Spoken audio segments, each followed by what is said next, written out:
Well, hi everybody. Welcome to our Chapter 1 workshop, the Journey into Consciousness.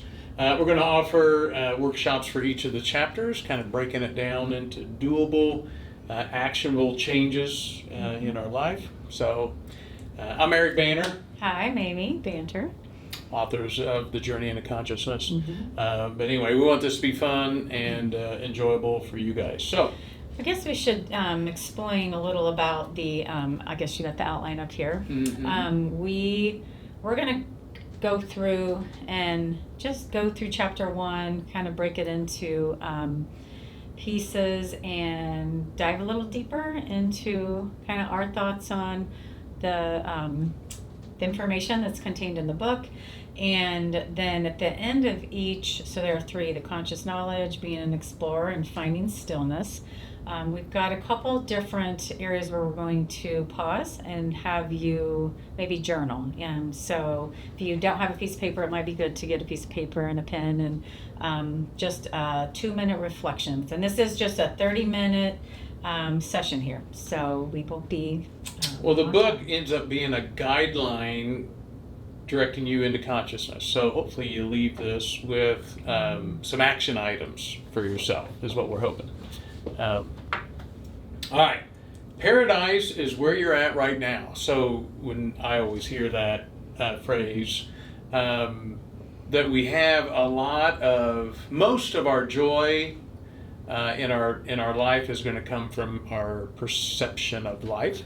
And so I think having this as kind of your fuel, as a baseline for where you think in the mind, is very helpful. Paradise is where you're at right now. So even if you're in the worst day of your life, you still have to find a way to find that inner joy somehow. I know sometimes it's a struggle, but we're going to get into maybe how, at the end of this chapter, how you can find more of that each day. The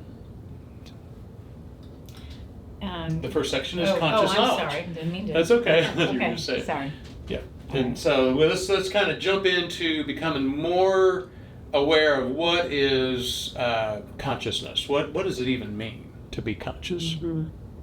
Yeah, I think if we think about consciousness, and there's dictionary versions, there's spirituality, I think, versions that we talk about. And I mean, you think about conscious, if you're unconscious, you're like not awake, right? Like somebody that's unconscious or aware. And so conscious is the exact opposite of that. So it is that just being awake and aware of your surroundings, right?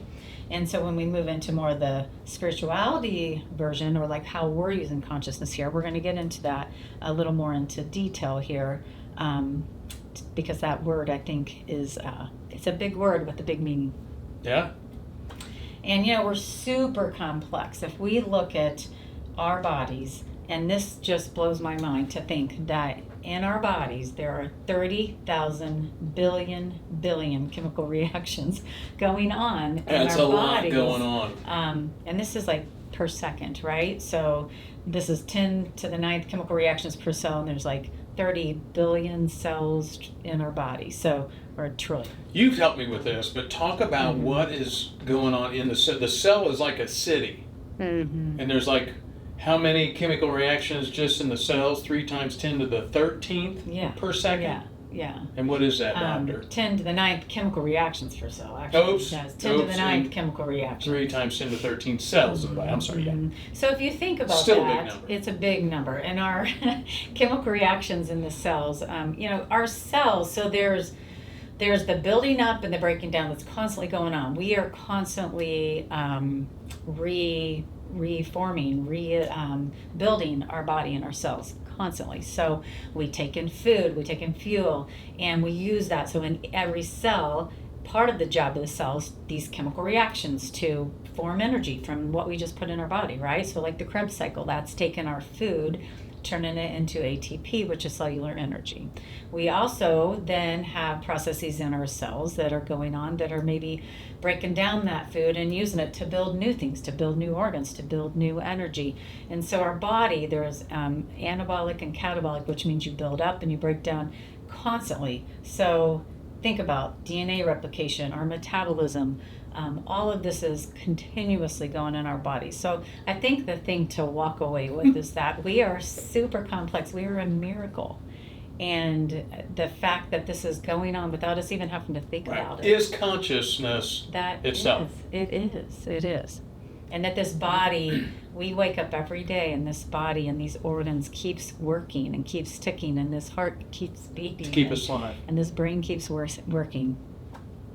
All right, so I think one of the things that's intrigued us, and all this content is in the book, just so you know, but one of the things that we've been fascinated with is behavioral health conditions. And so, of course, healthcare providers, right? Anxiety and depression. We see a lot of that. I think at some point in all of our lives, we're impacted at some level, I think they say. And really the question is, how well are we managing these things? The one thing that is fascinating, they did a research study, and what they found is that if you take a look at all behavioral therapies that are applied to people, it's like 4%. If you look at these millennials, today there's 47% of these therapies being utilized for this younger generation. So the question then is why? And I think sometimes I'm always intrigued with and believe that there is more consciousness in this younger generation. I think we know that we look at our parents, there was a different consciousness there. We have a consciousness, but this younger generation is much more intuitive. I think they come at life much more connected, and maybe that is also one of the reasons why we see more behavioral health conditions, but also why it's necessary and why we got energized about writing the book, because more people are going to need to be aware of what does it mean to be conscious, so that we don't fall into anxiety and depressed states. But anyway, that's my take on it. But as a doctor, I know you see this I all think the time. as we mentioned in the book, and this is old data, so I'm sure it's even bigger, it's hard to get kind of recent, but from 2018, major depression diagnoses for millennials rose 47%. So, that's pretty dramatic. And I think as we move on and talk more about consciousness, like that's where the mind and how we perceive what's going on in the world today, right? And how we manage what's going on in the world today is really important. And the whole goal of this, especially like the first chapter here, is I think raising your awareness on maybe how to do this, why it's important, and how to start this journey. But the whole book is about that, about like really being more methodical so that we can combat this stressful tendency of this world to create these mental health conditions. Yep. Culture's not changing. It's definitely right in us. One of the things that fascinates me as well is just we have grown into consciousness, and I think our animal friends, our golden doodle, the animal, not to the state of consciousness. Of course, seems like sometimes maybe, but the animal instinct is always to approach another living thing, and the DNA is wired binarily. Do I trust or not trust this other human, this other animal around me? Right, so it's wired in us, and so we have these same kind of things happening to us when we go home and we're around our family. Okay, is there dissonance in the home? Right, go to work. Who do I trust? Who do I not trust? Right, and so we find ways of either navigating, placing ourselves in more trustful situations. Or the consequence is when we don't trust someone, there's a whole different nervous system that kicks in, right? Our sympathetic fight, flight, freeze puts us on guard. There's hormones that get dumped in, and it's usually for survival, right? So unfortunately, we're probably, at least in the modern world, we're much more safe.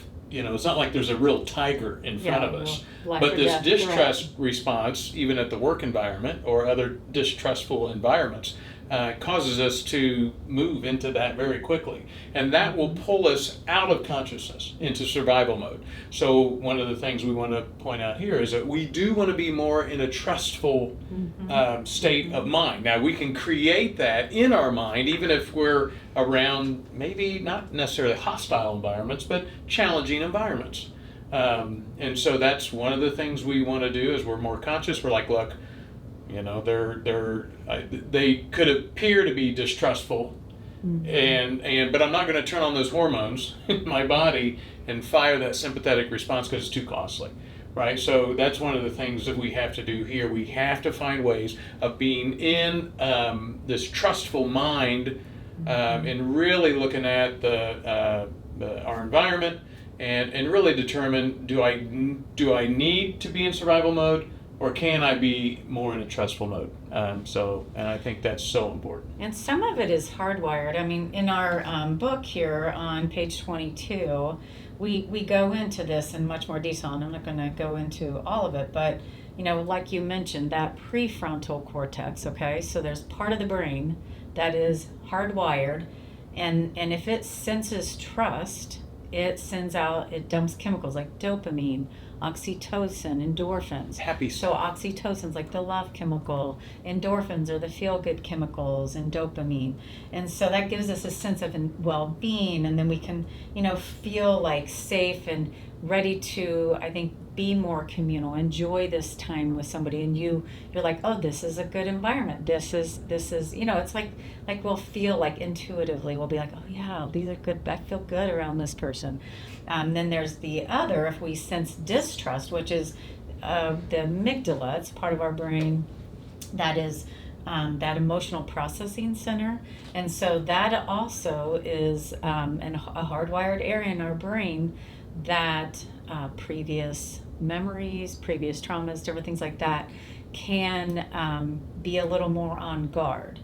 But the amygdala is the one that will keep us on guard to be like, oh, I don't know, I sense distrust here, or I caution, right?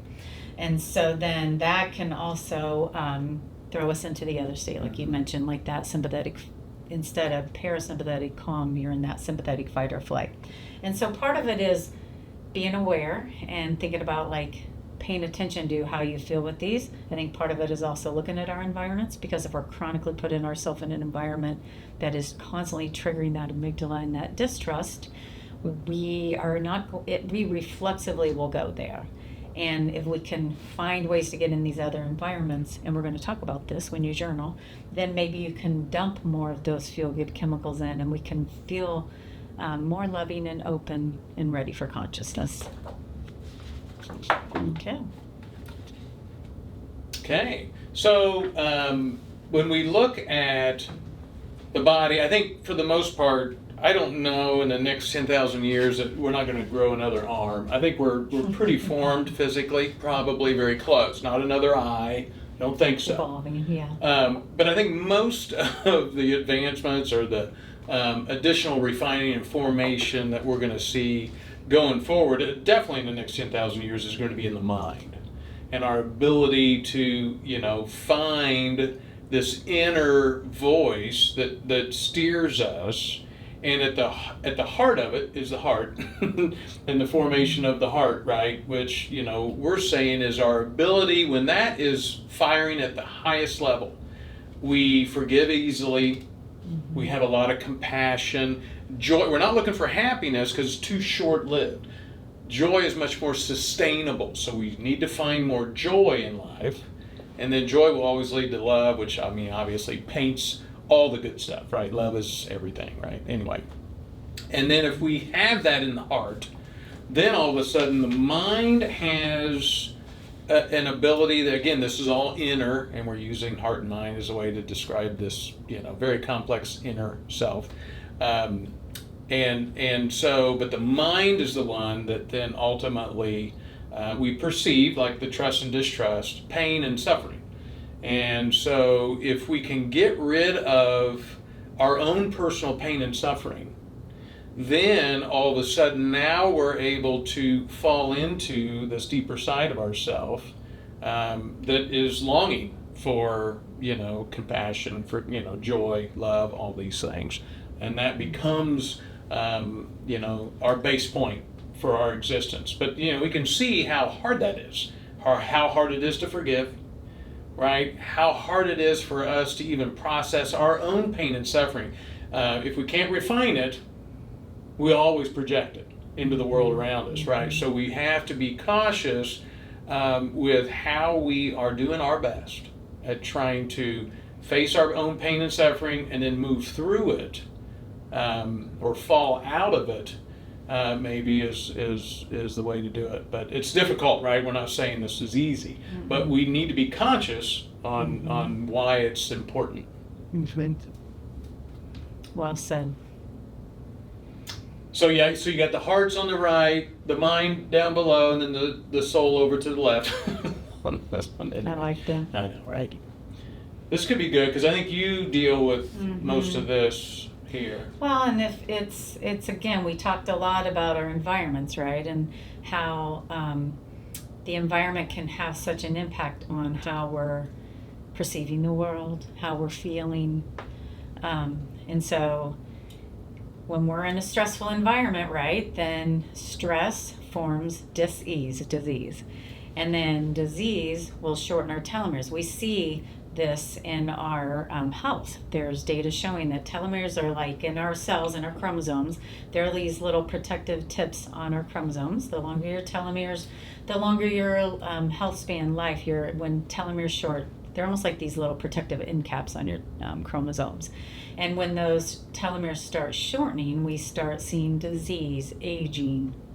And so shorter telomeres can then form chronic disease, and chronic disease can shorten our lifespan. So a stressful environment can have this trickle-down effect where this is all going on and you don't even know it. You don't even feel it maybe, but it's happening. So if we can find these environments of peace, joy, love, we get more of that dump of all those feel-good chemicals and the endorphins and the oxytocin. We get relaxation, we get physical, mental, emotional relaxation, and then we can activate that parasympathetic nervous system. Remember, there's the parasympathetic and the sympathetic. This is like we're always balancing these out. We need a good, proper balance. But the parasympathetic is really where we get into the healing. We talk about rest, digest, healing. And so joy, just our environment and what our brain is perceiving of this world will cause the parasympathetic nervous system to be able to dump, and then we can be healthy. We need that for balance. I think the spark of consciousness, so it actually wasn't that long ago. So if you think about, for us being Christian, it has nothing to do with religion, but our Adam and Eve story kind of was that beginning of consciousness. It's like, oh my, I'm naked, whatever. And so we're saying, if you go back in the genealogy of the Bible, maybe 6,000 to 7,000 years. I know Hinduism, anywhere from 8 to 5,000 years. Anyway, there's a lot of gap in all these numbers, just so you know. And in Buddhism, about 3,000 years formed, but although Buddha was around, I think 300 BCD or whatever, right? And so I think it's not that long ago that we actually just found this new side of ourselves. So it's exciting, right? To think about, okay, what's another 6,000 years going to look like? If we just have found this in 6,000 years, where can we be in 6,000 years? So I think it's exciting for me to think about this. But at the end of the day, the definition of consciousness is really our ability to hold the body, the mind, and the soul as one. So it's integrated into one. And so I think that's kind of the exciting side of consciousness. It is. So we thought we would spend 2 minutes here and if you can just take out a piece of paper, you could take out your phone and write in your notes section, whatever you have, and just think about this. And you can answer all of these. You can pick one or two, and later maybe spend a little more time when we have time. But make a list of things that you are more naturally times that you are more naturally conscious. So number one, think about, like, is there a time of day that you feel more, and again, awake, aware, in tune with your soul, right? In tune with your spirit, God consciousness, whatever you want to feel and call that personally for you. So is there a better time of day? What are you doing? Are you alone? Are you outside in nature? Are you reading? Are you exercising? How long? Like, do you feel that you get little glimpses of it? When you get in a certain environment, do you feel like you're there for hours? You could be there for hours and in that state of consciousness. And is it easy or hard once you get there to stay in that natural state of consciousness? So we'll just give you 2 minutes here, and then we'll take a little break and come back. All right, so we're back at it here. We want to dive into just being an explorer. So we go from just a little bit of knowledge on what is consciousness, why is it important, into how do we begin to move into and begin to play with our own consciousness. And so that's kind of what we're wanting to do here. I'm super fascinated with physics. Quantum physics is helping us to understand the seen and unseen realm. And so what they've proven is that 4% of the energy in the universe is seen and measurable. So that's us, the table, everything here, the Earth, the solar system, the Milky Way, and then the whole universe, right? Everything that we imagine is physical in the mind. That's only 4%. So 96%, according to quantum physics, and they've proven this, is unseen and unmeasurable. Now in the book we get into more stuff like dark matter and dark energy and all this other stuff. But for today, we want you to understand that when we're talking about consciousness, it's this 96% that we're trying to tap into, which is most of the energy in the universe. So we have to get excited about that, right? And so realizing that you're mostly unseen, and how do we get more intimate and more comfortable with that side of ourself, the infinite, or the soul, as we would imagine. I know, I think it's this whole concept, I mean, it's really, I think I'm more of a physician analytical. You're the physicist, right? And so the quantum physics guy. And it's pretty mind-blowing from this concept, I think, to even just grasp onto this concept. But to make it more relatable, again, I think as I mentioned, you sit there and you have this knowing, you have an intuition.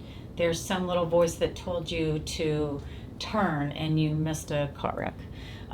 There are all these little, feelings or intuitions and sensing. We'll sense it. It's almost like that sixth sense we talk about. And that's it. And it's pretty crazy to think that that's like 96% of all this energy and going on around us is this unseen. It's amazing.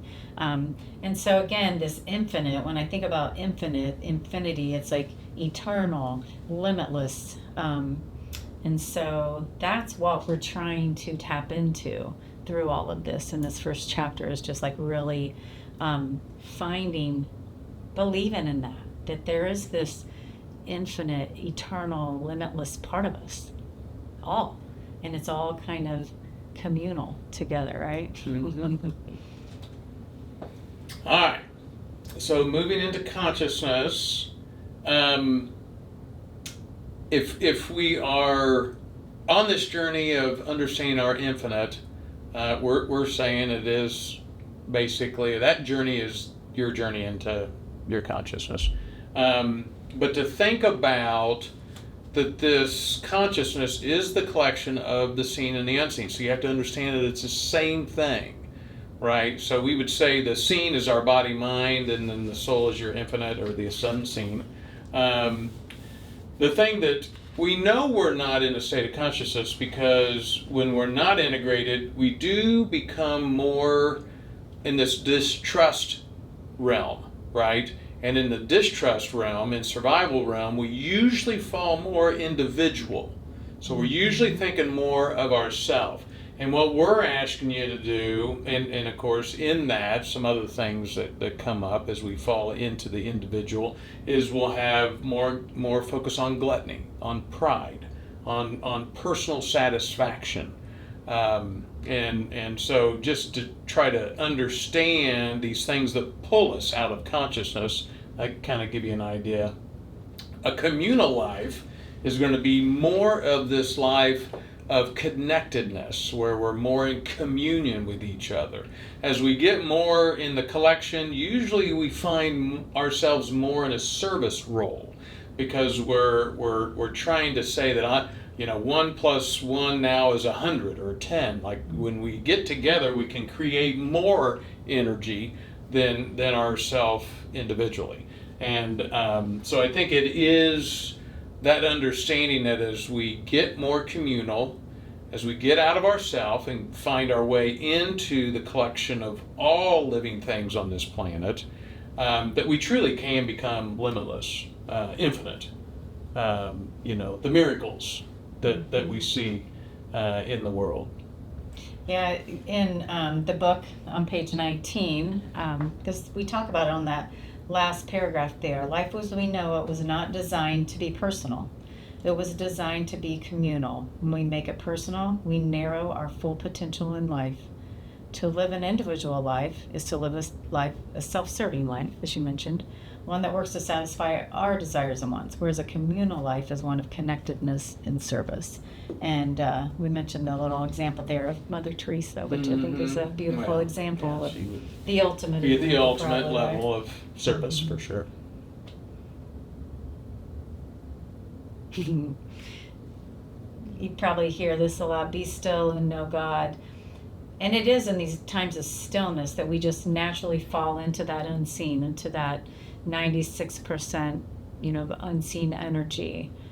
So I think being still, finding a way to remove all these other senses, the quiet, closing your eyes, being in a meditative state, will help you find that stillness and then help you reach in and find that consciousness that we're all searching for. Well, and I think one of the things too is when we're on the stillness, so you think about it's usually starts with physical stillness, right?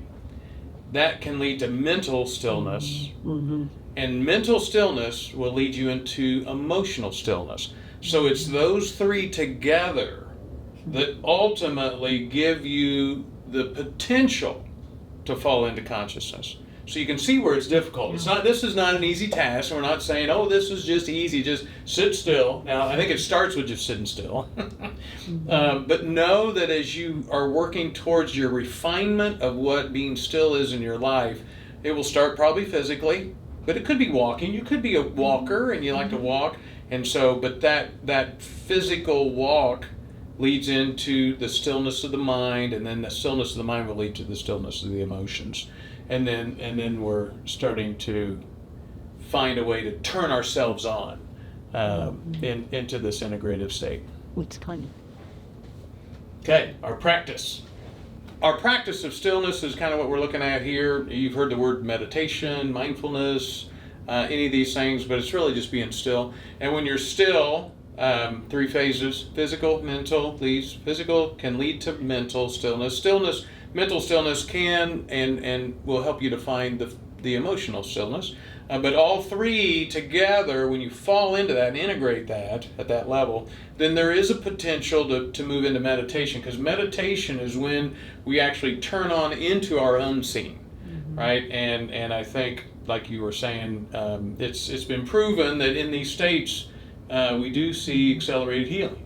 Yeah, I mean, it's interesting how meditation is called active stillness, because it is actively healing our body. I mean, we're studying this. We're seeing that in these states, we are getting cellular repair. We're getting our parasympathetic nervous system to get activated and balanced so that we can get into that healing and rejuvenation state, and out of that sympathetic, stressed out state that will cause illness. And so it's in the end, this state then is to lead into not just a long lifespan, but a health span, right? We're trying to create health in this body, physically, mentally, and emotionally.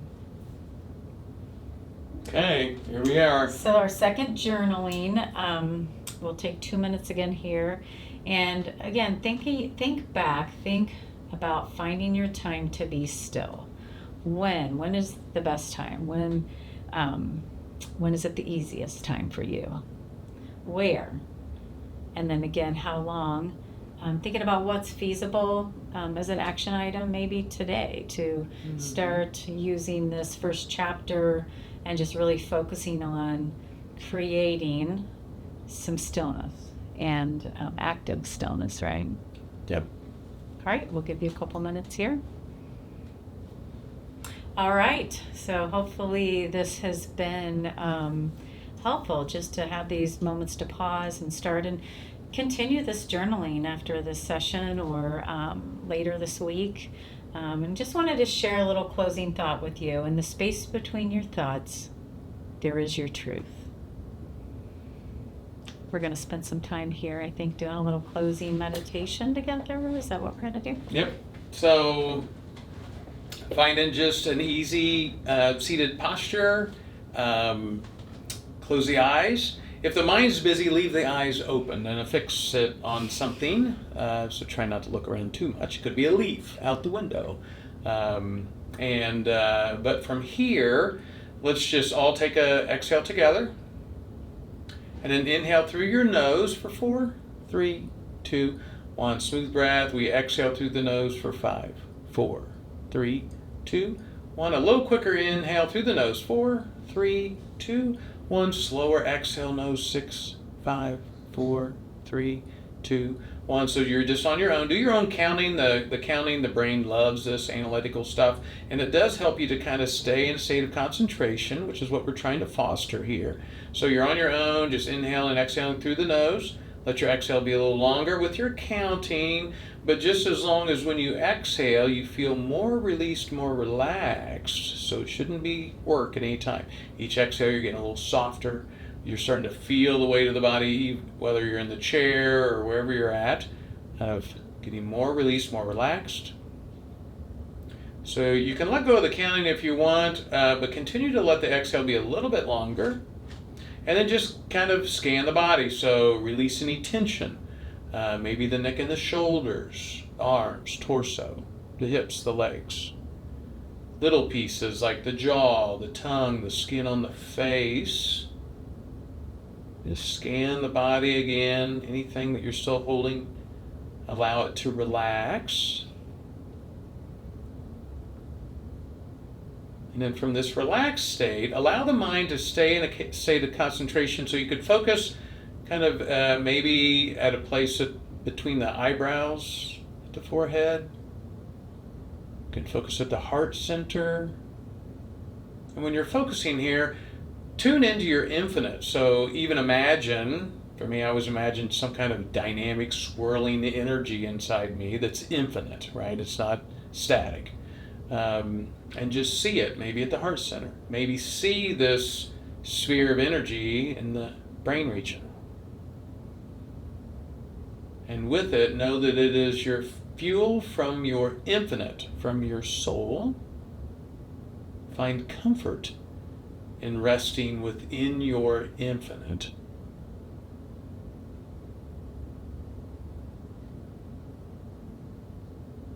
Continue to focus.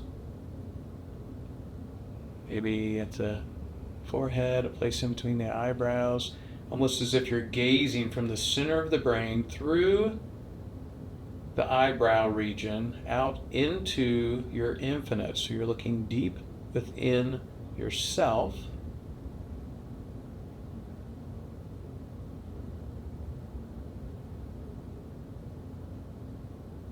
And then we can kind of release and relax this practice. Note the difference in the mind, of the qualities of the mind from the beginning to the end here. Then we open our eyes, come back into the space, and so you can just continue to build on that. We're so excited that you were able to witness and watch our first workshop. We're going to do this for each chapter and bring as much fun and joy and play into this as possible for each of you. Again, you go optolive.com. There's a books menu. You can buy the book there. We'll take you to the Amazon. And if you have any other questions, please reach out and contact us from our website, optolive.com, OPT, the number 2, LIV.com. We appreciate you guys stopping in today and wishing you a wonderful day. Take care.